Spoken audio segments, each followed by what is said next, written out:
Assalamualaikum warahmatullahi wabarakatuh. Shalom, Om Swastiastu, Namo Buddhaya, Salam Kebajikan. Perkenalkan, nama saya Naomi Angelika, NPM 2212011774. Pada kesempatan kali ini saya akan menyampaikan presentasi dari makalah yang telah saya buat dengan judul Tata Cara Penanganan Praktik Monopoli dan Persaingan Usaha Tidak Sehat serta Upaya Hukumnya. Persaingan usaha yang sehat menjadi unsur penting bagi perekonomian modern karena mendorong efisiensi, iklim usaha yang kondusif, dan kesejahteraan masyarakat. Indonesia menegaskan hal ini lewat Undang-Undang Nomor 5 Tahun 1999 yang melarang praktik monopoli dan persaingan usaha tidak sehat. Meski aturan sudah ada, pelanggaran masih terjadi sehingga KPPU dibentuk untuk menyelidiki, memeriksa, dan memutus dugaan pelanggaran. Namun proses hukum tidak berhenti di KPPU. Pelaku usaha dapat mengajukan upaya keberatan ke pengadilan niaga serta kasasi dan juga peninjauan kembali ke Mahkamah Agung. Memahami mekanisme di ketiga lembaga tersebut penting karena masing-masing memegang peran berbeda dalam menjamin efektivitas dan keadilan penegakan hukum persaingan usaha. Kemudian rumusan masalah saya ada 3. Yang pertama mengenai bagaimana tata cara penanganan praktik monopoli dan persaingan usaha tidak sehat di Komisi Pengawas Persaingan Usaha. Yang kedua, bagaimana ketentuan mengenai upaya hukum keberatan di pengadilan niaga. Dan yang ketiga, bagaimana penanganan praktik monopoli dan persaingan usaha tidak sehat di Mahkamah Agung. Saya akan membahas mengenai pembahasan yang pertama, yaitu mengenai tata cara penanganan praktik monopoli dan persaingan usaha tidak sehat di KPPU. Untuk memastikan berjalannya ketentuan dalam Undang-Undang Nomor 5 Tahun 1999, dibentuk sebuah lembaga khusus yang bertugas melakukan pengawasan. Dasarnya yaitu dalam pasal 34 Undang-Undang Nomor 5 Tahun 1999, di mana dibentuk sebuah lembaga khusus yaitu Komisi Pengawas Persaingan Usaha.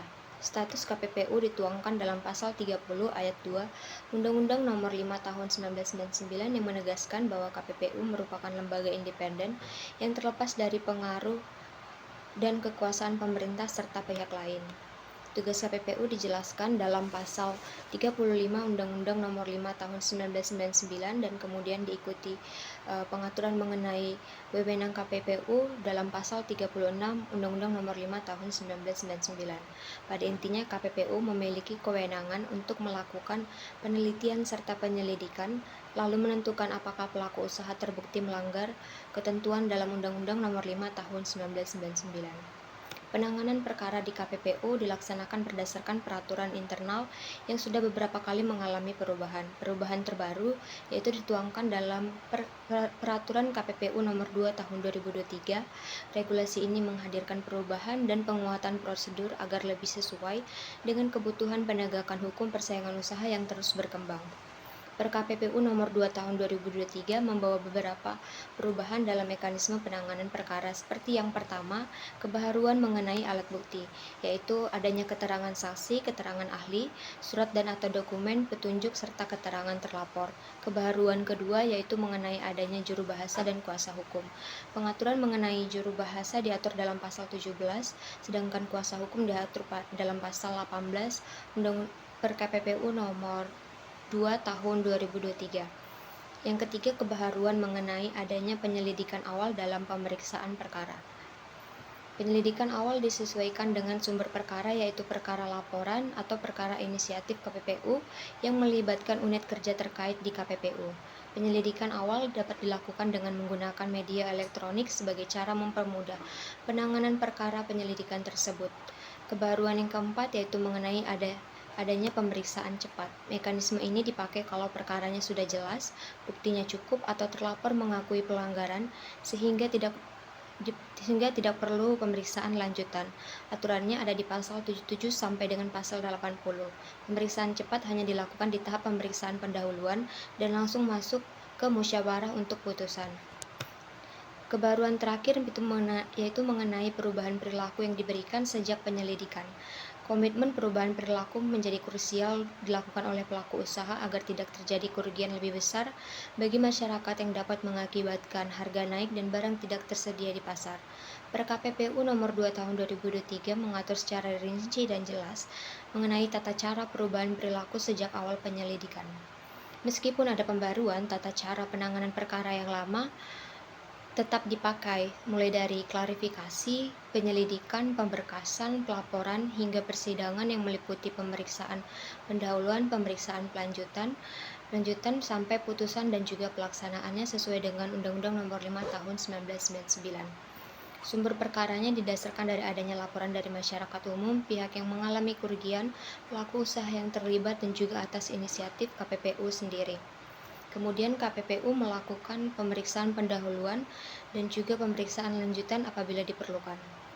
Tahap selanjutnya yaitu pemanggilan para pihak, pemeriksaan administratif, pemeriksaan pokok permasalahan, pembuktian, serta yang terakhir yaitu pembacaan putusan perkara.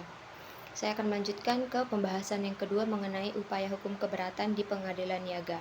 Jika pelaku usaha tidak menerima atau menolak putusan KPPU, maka pelaku usaha dapat mengajukan upaya hukum keberatan ke pengadilan niaga. Kewenangan memeriksa keberatan atas putusan KPPU yang dulu ada di pengadilan negeri, sekarang dipindahkan ke pengadilan niaga melalui Undang-Undang Cipta Kerja.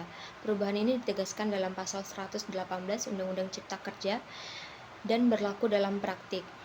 Pengadilan niaga kini memiliki kompetensi absolut menangani perkara monopoli dan persaingan usaha. Kepastian hukum bagi para pihak meningkat karena hakim niaga memang ahli di bidang perniagaan dan proses keberatan menjadi lebih cepat serta efisien karena pengadilan dapat menilai aspek formil dan material putusan KPPU dengan lebih tepat secara keseluruhan. Mekanisme keberatan jadi lebih jelas dan adil bagi masyarakat dan pelaku usaha. Pembahasan yang terakhir yaitu mengenai penanganan praktik monopoli dan persaingan usaha tidak sehat di Mahkamah Agung. Jika putusan pengadilan niaga masih dianggap merugikan, pelaku usaha bisa mengajukan kasasi ke Mahkamah Agung dalam waktu 14 hari. Jalur ini lebih cepat dibanding perkara perdata biasa karena tidak melewati banding di pengadilan tinggi.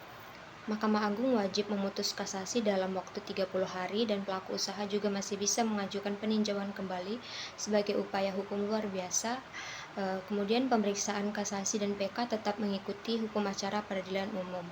Pada tingkat kasasi, MA dapat membatalkan putusan jika pengadilan sebelumnya tidak berwenang, salah menerapkan hukum, atau mengabaikan syarat hukum yang menyebabkan putusan batal.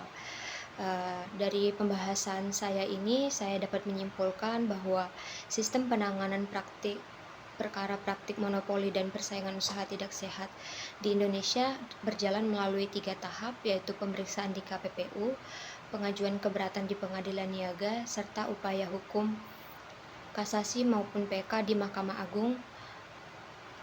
Kemudian KPPU menyelidiki dan memutus dugaan pelanggaran berdasarkan Undang-Undang Nomor 5 Tahun 1999 dengan prosedur yang diperbarui dalam Per-KPPU Nomor 2 Tahun 2023, termasuk penyelidikan awal, penggunaan media elektronik, pemeriksaan cepat, dan pengaturan perubahan perilaku. Jika pelaku usaha menolak putusan KPPU, keberatan diajukan ke pengadilan niaga yang kini memiliki kewenangan absolut sehingga proses lebih pasti dan efisien karena ditangani hakim yang ahli di bidang perniagaan. Apabila putusan pengadilan niaga masih dianggap merugikan, pelaku usaha dapat mengajukan kasasi dalam waktu 14 hari dan MA wajib memutus dalam 30 hari dengan kemungkinan PK sebagai upaya hukum luar biasa. Mekanisme berjenjang ini memastikan kepastian hukum, efektivitas penegakan, serta terciptanya persaingan usaha yang sehat. Demikian yang dapat saya sampaikan. Bila ada kurang dan salahnya saya mohon maaf. Terima kasih.